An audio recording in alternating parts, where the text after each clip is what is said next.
Okay, so in this first video, I just want to quickly go over how to set up your macros for MyFitnessPal. So you probably have a little bit of this done, but I just want to show you a few things. So I'm going to start, this is on the home page. I'm actually going to go to More, where the three dots are.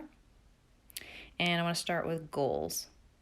Now, when you set up your account, they probably already had you put in your starting weight and your goal weight and, what's your weekly goal, what's your activity level. That's fine. I only want you to focus on putting in your starting weight and your goal weight, and the rest, it doesn't matter because we've already prescribed you specific macros and calories in order to get you to the goal that we've talked about. So let's look actually where it says calorie, carbs, protein, and fat goals.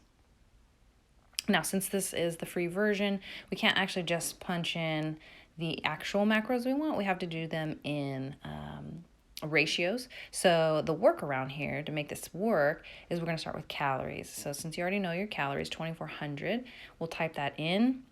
And then from there, we're going to create ratios based on that 2,400. So now I can just tap on any one of the three macros there, carbs, protein, or fat, and then this will pop up. And then we will set the percentages, which will then create the actual grams.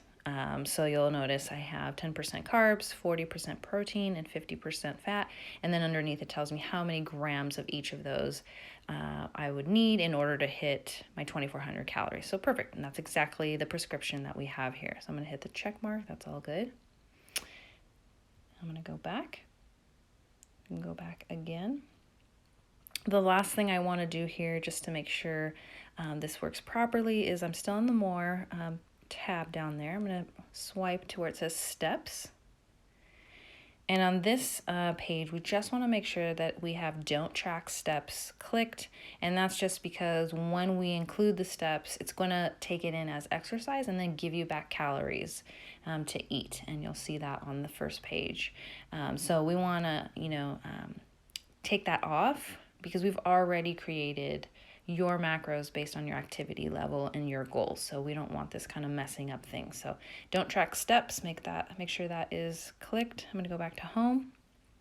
And then we should see here, your goal is 2,400 calories. We haven't eaten anything yet. Once we start eating and logging, that'll get subtracted from the 2,400. It's always going to be plus 0 exercise because we're not going to add our exercise in because we don't want it to change our macros. And then you'll see whatever is remaining. All right, that is how we start setting up.